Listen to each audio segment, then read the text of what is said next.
นผู้บ้ามาเสียหยาซอยเนี่ยแต่สอนสวนเราแห้งไวให้ไปรุ่นหกเสียบจับกล่องให้ได้ทุกคนโอ้โหทีคนดังสวัสดีพ่อแม่พี่น้องสวัสดีครับ สวัสดีค่ะ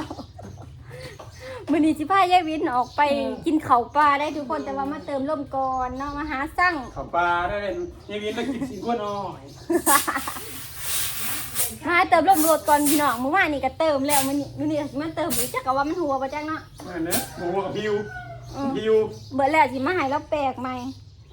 ไม่วินกับให้กินกระต้มนี่กินนึงตั้งแต่ครับผมจานนึงบ่ครับผมตายบ่เบิดแล้วจะมาแปลกเนาะขอบใจหลายๆเด้อโอ้เพิ่นบ่เอาเงินจำได้ของมันไปไหนไปกรุงเทพแล้ว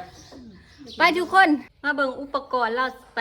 กินข้าวปลาทุกคนมีหอดอิโต้พนำได้ยากค่อยนะมีเบกแดมาสอกกระตาแล้วก็มีอะไรบ้างมีหมักบวบแล้วก็ที่เขามีสินพร้อมทุกคนแล้วก็มีน้ำมีหมักกล้วยมีข้าวต้มอุ้ยมีจ่อพร้อมป้าเราเตรียมตัวไปกินข้าวปลาเขาดงก่อนเท้าเฮ้ยจะคืนบ่ได้เนี่ยคืนบ่ได้เฮ็ดได้สบายนี่โอ้ยเนาะคืนบ่ได้นี้เด้อไปทำไมวะเรียนในสังคมอ่ะปาดเกิดมาหน่อยกับแบบนี้แล้วทุกคนคนเดินอยู่หาเด้อโอ้ยเป็นแกงทานอยู่เลยสิได้เพียงแต่ได้น้ำก็ขาวแล้วไปเอาแต่น้ำกับข้าวก็มาบัวมาง่ายจะไปหาปอกซานกินตอนนี้ประมาณ10 โมงเช้าแล้วเพ่นห่างแล้วสิได้กินข้าวเที่ยงหรือข้าวบ่ายว่าตอนนี้ไปทุกคนตอนนี้โอเอ็กขับรถก่อนเด้อยายวินเริ่มสิบ่เที่ยงแล้วตอนนี้เพราะว่าจับกล่องมือหนึ่งโอ้ยกะเสียได้บางเนี่ยอิโตอยู่ทางหลังหาวัยรุ่น80 60ได้บัดนี้มาถ้าถึงว่าโอ้ดอกมันจะเบิ่งคนทางแต่กับบรรยากาศดีได้แหละฝนตกมันเลยอย่างอันนี้เนาะมันทางบ่ค่อยดีปานใด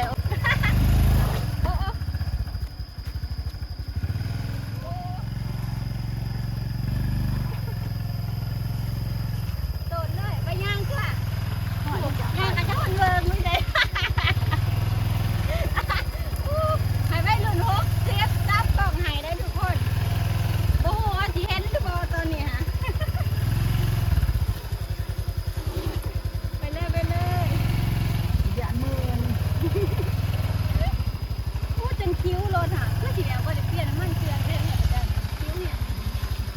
แบบโอ้ยมาผู้ใหญ่เห็นได้คนคอยมาเด้อมาเปื่อนนะ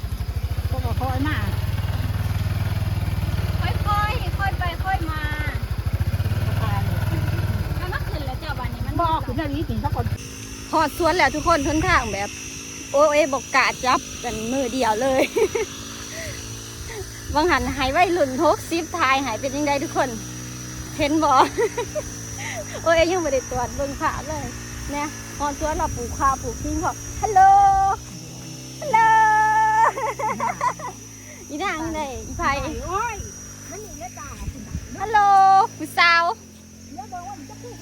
สาวทางให้แต่สอนสวนเราแห้งไว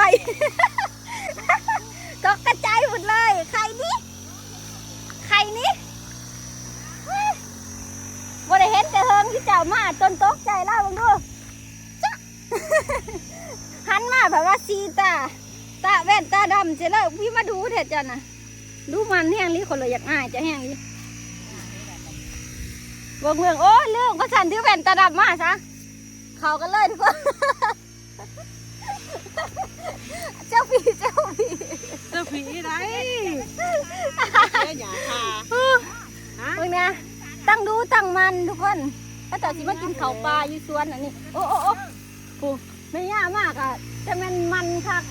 ฮะ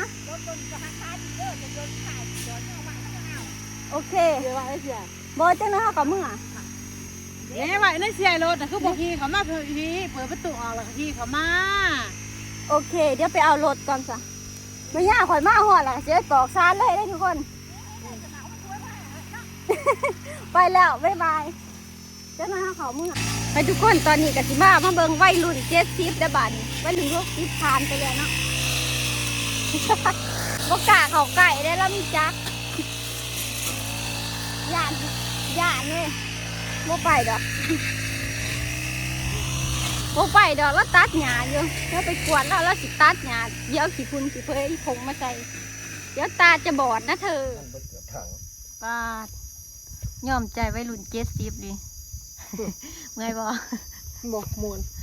เมื่อยยังได้ดูสาวหนุ่มเนี่ย มวนมึงนี่เข้ามาเมื่อย ตั้งนี่อายเลยเอาหน้าบ่น่าสิกินเปล่าหน้ามากินที่ว่าจะกินทั้งเหือนบ่ โยไปถึงบริเวณเนี่ย ไปซะ ไปซะว้าเที่ยงเย็นอันนี้ทุกคนขึ้นมาอย่าว่าเถอะวัยรุ่น70บ้านข่อย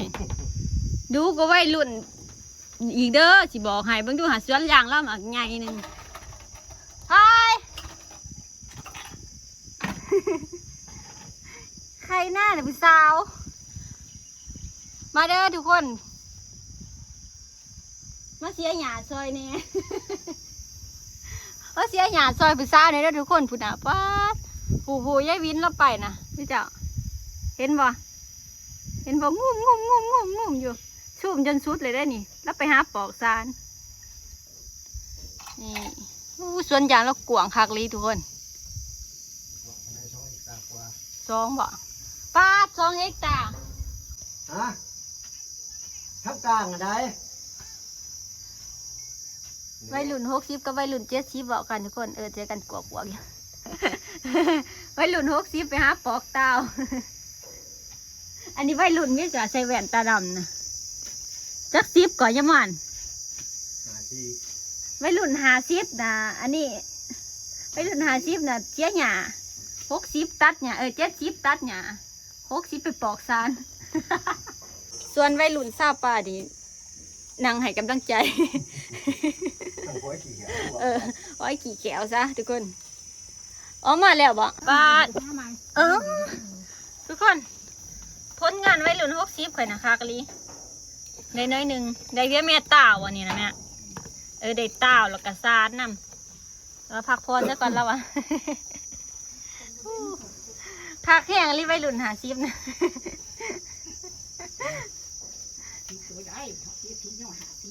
เขาบอกยี่ม่อนอันนี้วัยรุ่น70นะ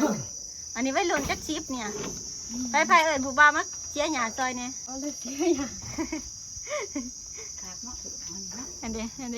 นี้วัยรุ่น60เป็นปอกซานโอ้เบิ่งโ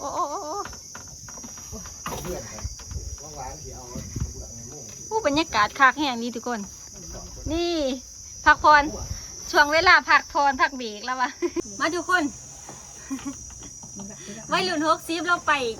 เก็บมากับปอกให้ทุกคนปอกซานสีแกงซานเนาะมีซานกับเต่านะเบิ่งคักเลยคือสิบ่ได้เมื่อง่ายดอกเนาะทำอีว่าสิมาส่งล่าแล้วก็เมื่อเสียงเอฟเฟกต์นี่ทุกคนคอยกับปอกเป็นอยู่เด้อนี่ปอกซานแล้วกับปอกตาเห็นป่ะนี่เอาไปหามาแบบหามาแล้วกับปอกใหม่ๆสดๆเลยทุกคนคัก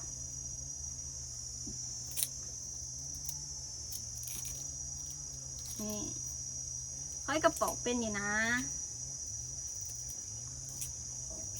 เต่าอันนี้เขาจะเอิญเต่าเนาะบ่ฮู้ว่าบ้านพี่น้องเอิญอีหยังหั่นเนี่ยหวานได้เต่าหั่นนะทุกคนอันนี้เป็นยอดซานทุกคนตลกกันใจอยู่ยานปอกบ่เป็น แต่ค่อยกระปอกเป็นอยู่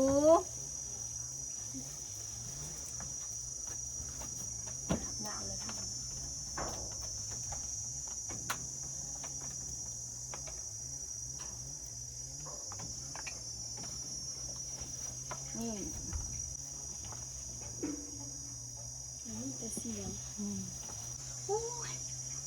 หากอยู่พี่นะบรรยากาศดีได้ทุกคนบ่เดี๋ยวฮ้อนคืออยู่บ้านเนาะเดือดกับลมแต่ว่าสั่งแมงมีแมงวันแห้งลินแมงมีกับแมงมีแมงวันกับแมงวันเต็มอยู่แต่ว่าอากาศดีลมเย็นดีทุกคน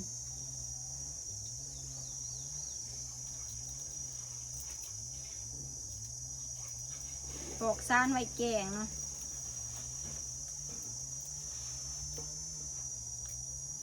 ซ ซ่บได้ทุกคนนี่โอ้ยก็มากกินซานค่ะ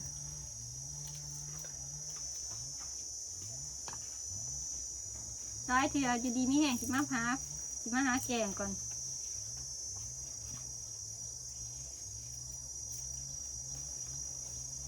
นี่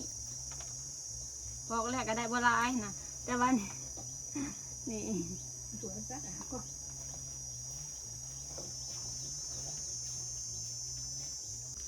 งามใหม่ๆสดๆเรียบร้อยแล้วทุกคนได้ซ้ำนี้ ได้กำหนึ่งทั้งซานทั้งเต่าเนี่ย มุม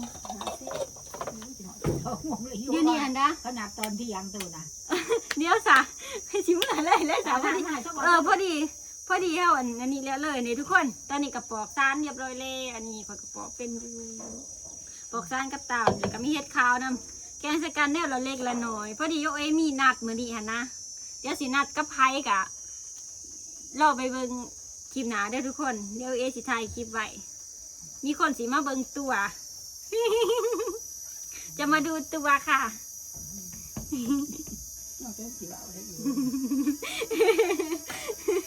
ถ้าไปเบิ่งว่าสิมาดูตัวไพ่กับไปเบิ่งน้ำกันนะทุกคนเดี๋ยวข้าวสันนั่นคลิปนี้โอเอสิขอฝากไว้ชั้นนี้ก่อนเด้อทุกคนเดี๋ยวโอเอสิเดินทางกลับแล้วตึ้งสิไปกินแกงซานน้ำข้าวเจ้าซ้ำ ไปเอาเจ้าไปเอาแล้วน้ำนะ